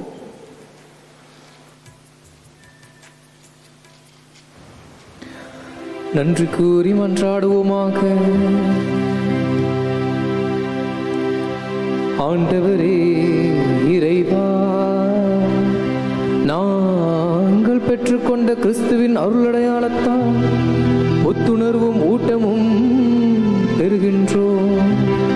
இவ்வாறு நாங்கள் அவராகவே மாறிட எங்களுக்கு அருள்வீராக. எங்கள் ஆண்டவராகிய கிறிஸ்து வழியாக உம்மை மன்றாடுகின்றோம்.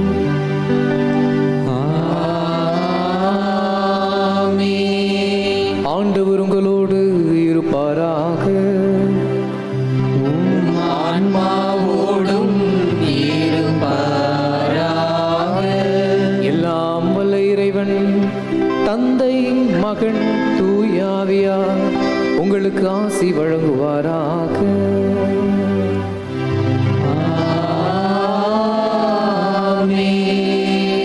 நம்பிக்கையை வாழ்வாக்கும் மக்களாக திகழ்ந்திட சென்று வாழ்வோம். திருப்பலி நிறைவேறிற்று. இறைவனுக்கு நன்றி.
நம் மத்தியிலே வீற்றிருக்கின்ற இறைவனை உற்று நோக்குவோம், ஆராதிப்போம்.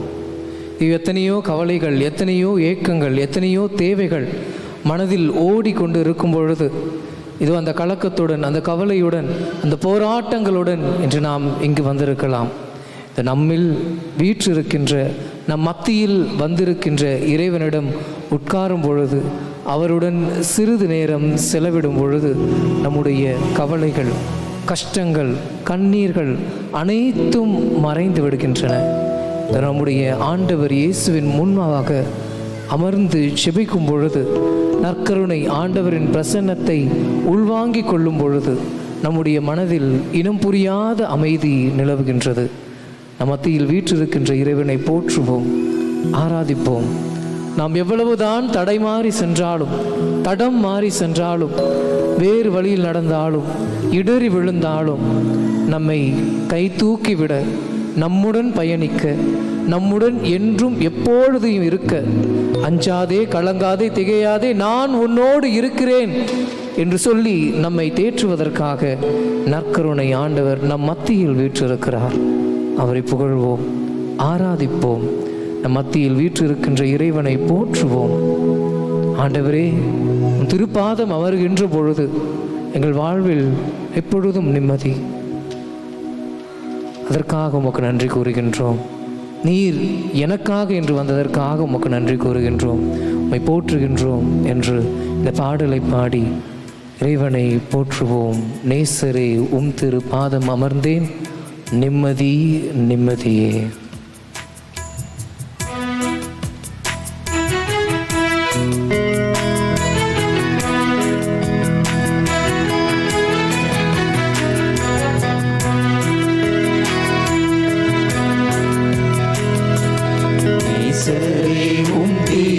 பாதம் அமர்ந்தே நிம்மதி நிம்மதியே. ஆர்வமுடனே பாடி துதிப்பேன், ஆனந்தம் ஆனந்தமே. ஆர்வமுடனே பாடி துதிப்பேன், ஆனந்தம் ஆனந்தமே. அடைக்கலமே, அதிசயமே, ஆராதனை ஆராதனை. அடைக்கலமே, அதிசயமே, ஆராதனை ஆராதனை. ஒவ்வொரு நாளும் நம்முடைய வாழ்க்கையில் பல்வேறு நலன்களை, அதிசயங்களை புரிந்து வந்திருக்கின்றார். நாம் இன்று உயிர் வாழ்ந்து கொண்டிருக்கிறோம்.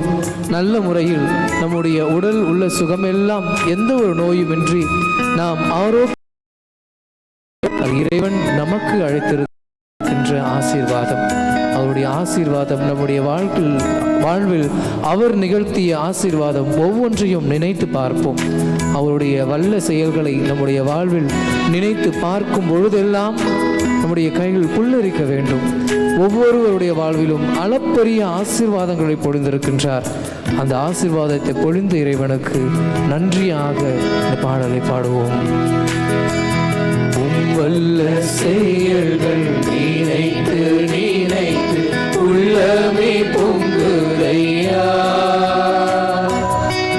வல்ல செயல்கள் நினைத்து நினைத்து உள்ளமே பொங்குதையா. வல்லவரே, நன்மை செய்பவரே, நன்றி நன்றி ஐயா. நல்லவரே, நன்மை செய்தவரே, நன்றி நன்றி ஐயா. நல்லவரே, வல்லவரே, ஆராதனை ஆராதனை.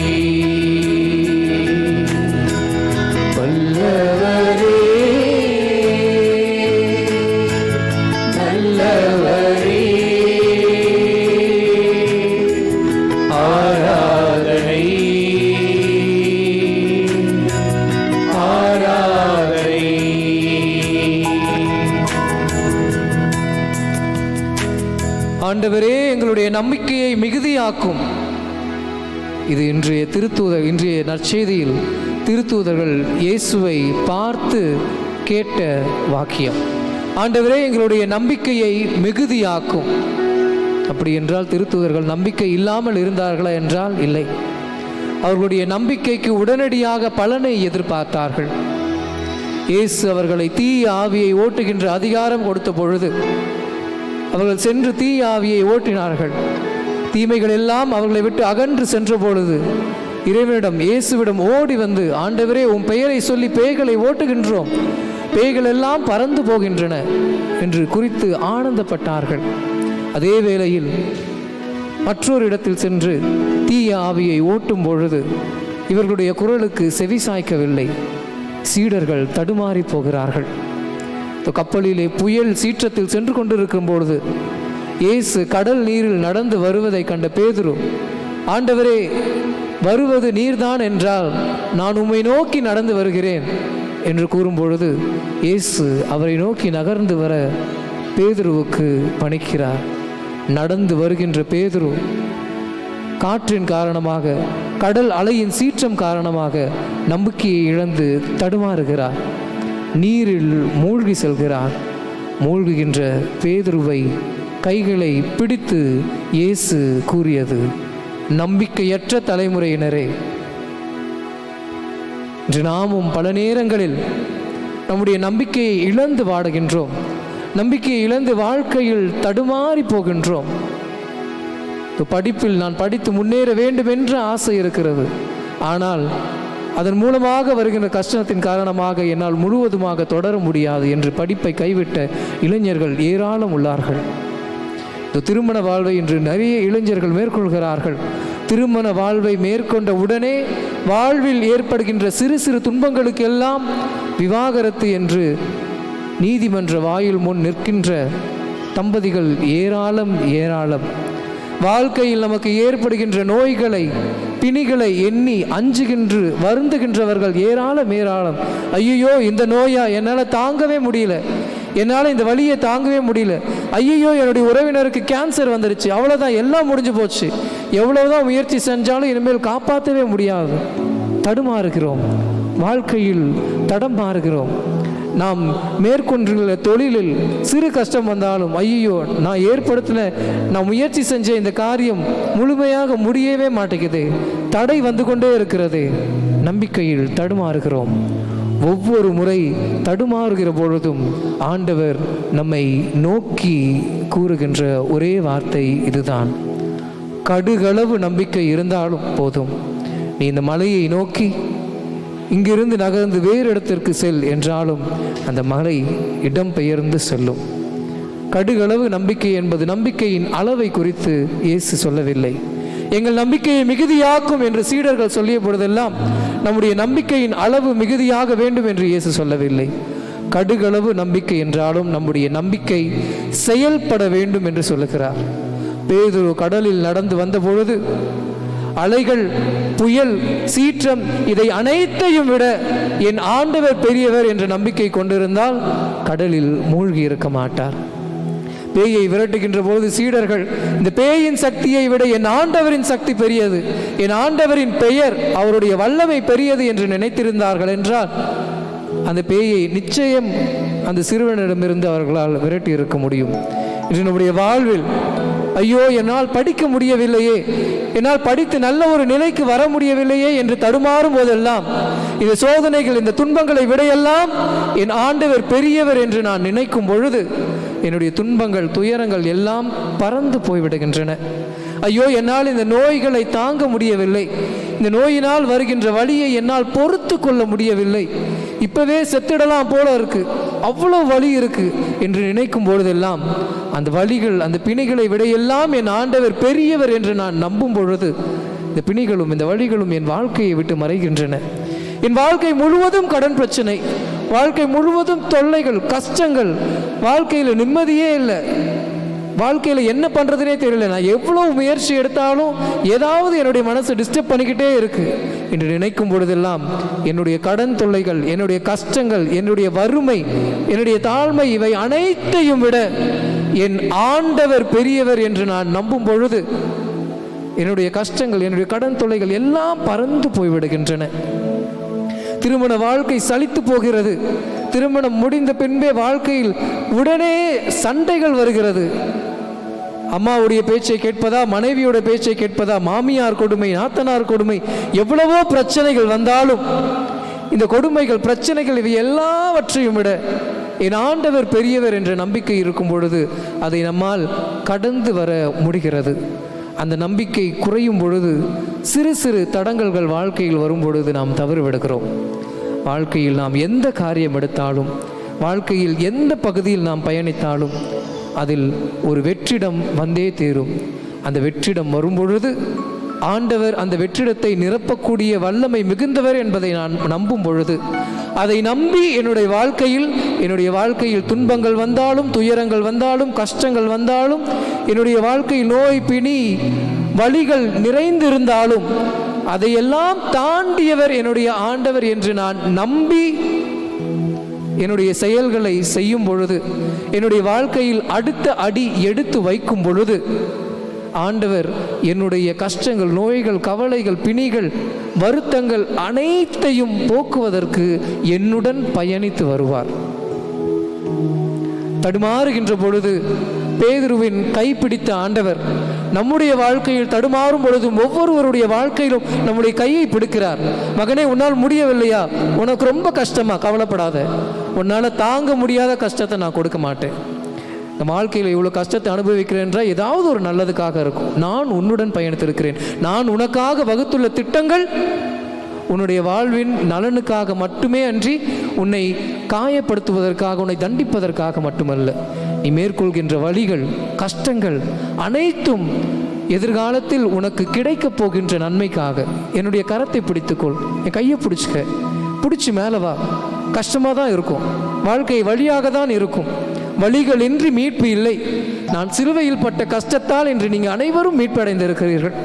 நான் சிலுவையில் ஏற்றுக்கொண்ட துன்பத்தால் அனைவருக்கும் மீட்பு கிடைத்திருக்கிறது. அனைவருக்கும் பாவத்திலிருந்து மன்னிப்பு கிடைத்திருக்கிறது. உனக்காக நான் எவ்வளவு பெரிய கஷ்டங்களை தாங்கிக் கொண்டேன். எனக்காக நீ வாழ்க்கையில் சந்திக்கின்ற சிறு சிறு கஷ்டங்களை தாங்கிக்கொள். இந்த கஷ்டத்திலிருந்து ஒரு சில நேரங்களில் மீளவே முடியாது போன்ற எண்ணங்கள் தோன்றலாம். ஆனால் தொடர்ந்து பயணித்து கொண்டே இரு. உன்னுடைய நம்பிக்கையை செயலாக்குவதில் உறுதியாயிரு. நம்பிக்கை மிகுதியால் நீ வாழ்க்கையில் அதை செயல்படுத்தி கொண்டிருக்கும் பொழுது உன்னை கைப்பிடித்து நான் நிச்சயம் ஒரு நாள் உன்னை தூக்குவேன். உன் கரங்களை நான் பற்றி பிடித்திருக்கிறேன். நான் எங்கோ உன்னை கஷ்டத்தில் விட்டுவிட்டு தூரமாக ஓடி சென்று விடவில்லை.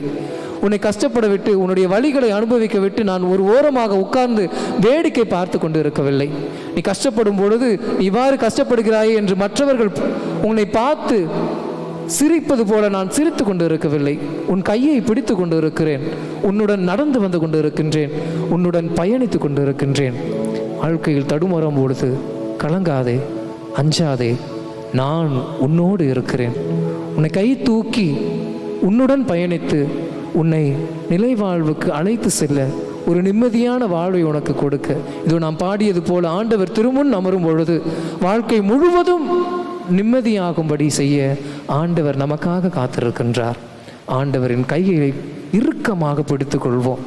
நம்முடைய வாழ்வில் ஏற்படுகின்ற தடைகள், நம்முடைய வாழ்வில் நமக்கு எதிராக வருகின்ற துன்பங்கள், வழிகள், இவற்றையெல்லாம் பொறுத்து கொள்வோம். ஏனென்றால் நாம் ஆண்டவரின் கையை பிடித்து கொண்டு இருக்கின்றோம். இவை அனைத்தையும் விட என் ஆண்டவர் பெரியவர். என் ஆண்டவருடைய காக்கும் கரம் பெரியது. ஆண்டவர் மீது நம்பிக்கை வைத்து நான் இனிமேல் கலங்க மாட்டேன், அஞ்ச மாட்டேன். எவ்வளவு புயல் வந்தாலும், கடல் அலை என்னை தாக்கினாலும் எதுவும் என்னை செய்யாது என்ற நம்பிக்கையில் இந்த பாடலை பாடி நம்முடைய நம்பிக்கையை வளர்த்து கொள்வோம். அதை வாழ்க்கைப்படுத்துவோம். கடல் கடந்து சென்றாலும், தீ நடுவழி நடந்தாலும் ஆண்டவர் நம்மோடு இருக்கிறார்.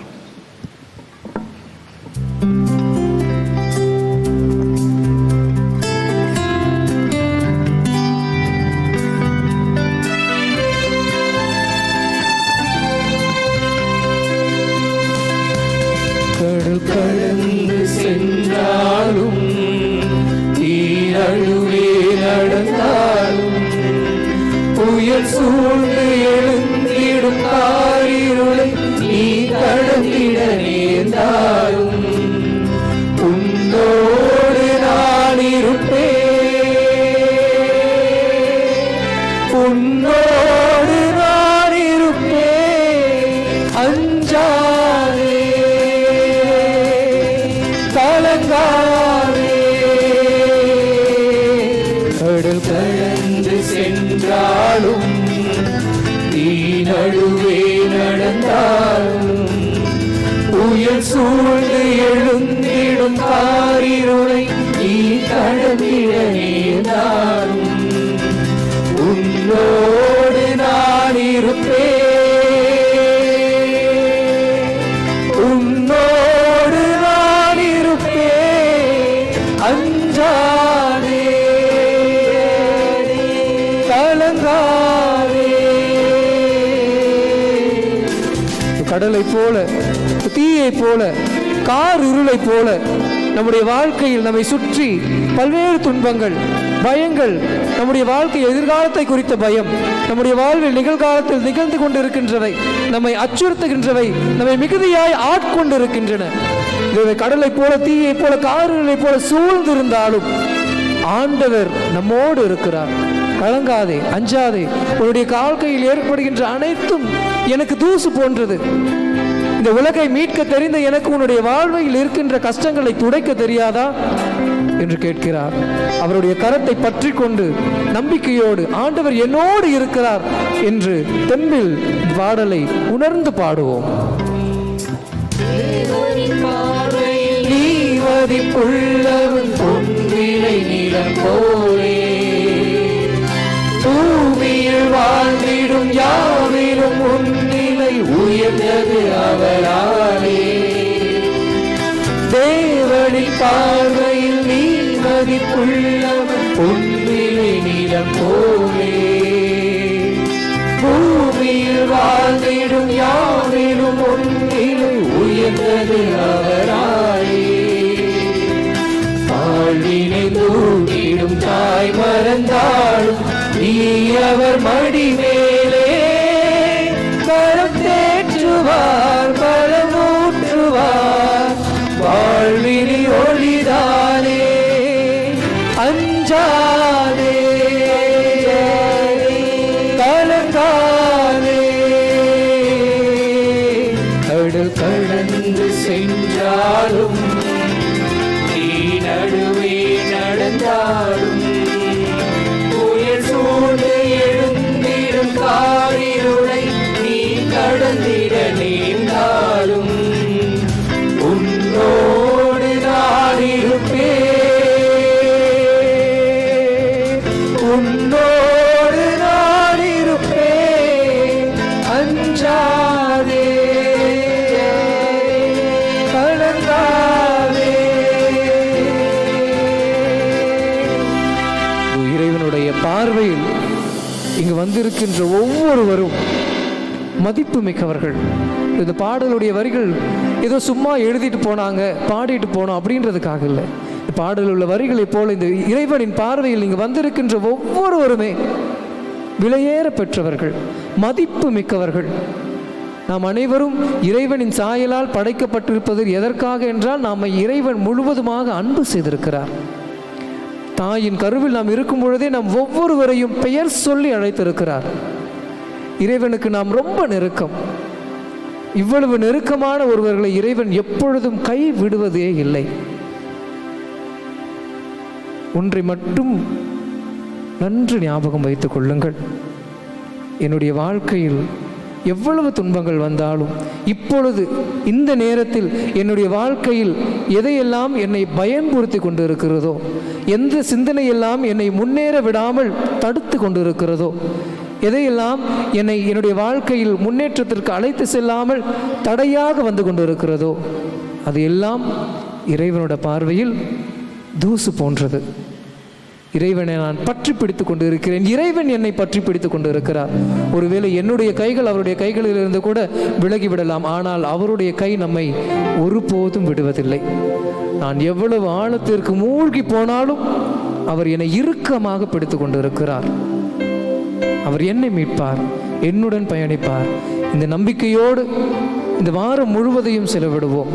இறைவன் என்னுடன் இருக்கிறார், என்னை பற்றி பிடித்து கொண்டு இருக்கிறார். இந்த நம்பிக்கையோடு எந்த தடை வந்தாலும் தைரியமாக எதிர்கொள்வோம். வாழ்க்கையில் எதையும் நிறுத்திவிடாமல், எந்த காரணத்திற்காகவும் நாம் ஏறெடுத்திருக்கின்ற இந்த காரியங்களை நிறுத்திவிடாமல், ஆண்டவர் என்னோடு இருக்கிறார், நான் எவ்வளவு ஆழத்திற்கு சென்றாலும் என்னை பிடித்து தூக்கி உயர்த்தி விடுவார் என்ற நம்பிக்கையோடு இந்த வாழ்க்கை முழுவதும் நம்முடைய பயணத்தை தொடர்வோம். கடல் கடந்து சென்றாலும், தீ நடுவே நடந்தாலும், புயல் சூழ்ந்து எழுந்திடும் காரிருளை நீ கடந்திட நேர்ந்தாலும், உன்னோடு நான் இருப்பேன், உன்னோடு நான் இருப்பேன், அஞ்சாதே,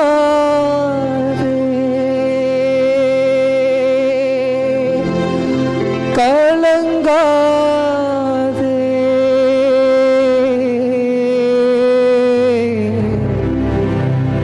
இறைவன் மீது நம்பிக்கை வைத்தவர்களால் நம்முடைய செயலை தொடர்ந்து செய்து கொண்டிருப்போம்.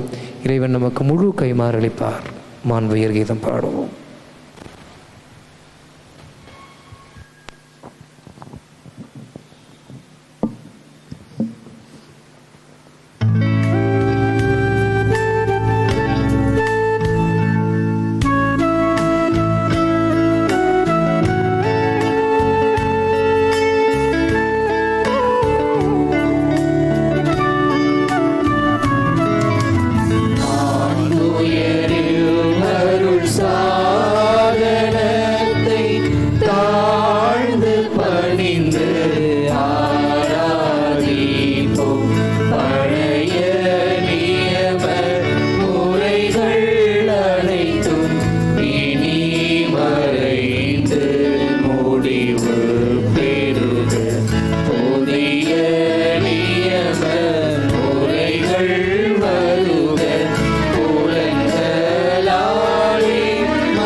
திருவருட்சாதனத்திலே உம்முடைய திருப்பாடுகளின் நினைவை எங்களுக்கு விட்டு சென்றீர்.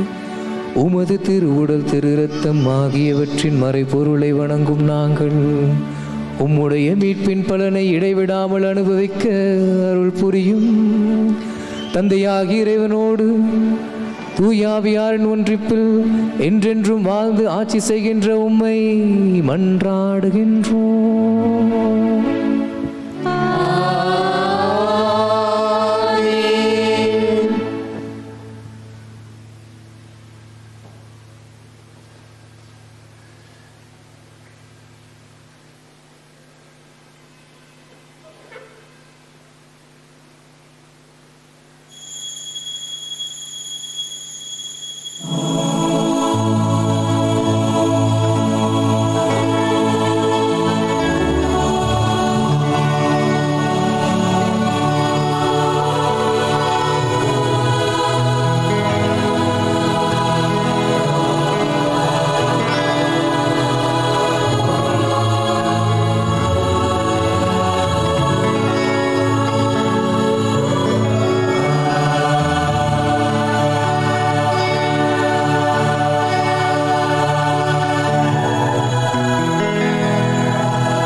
அருளி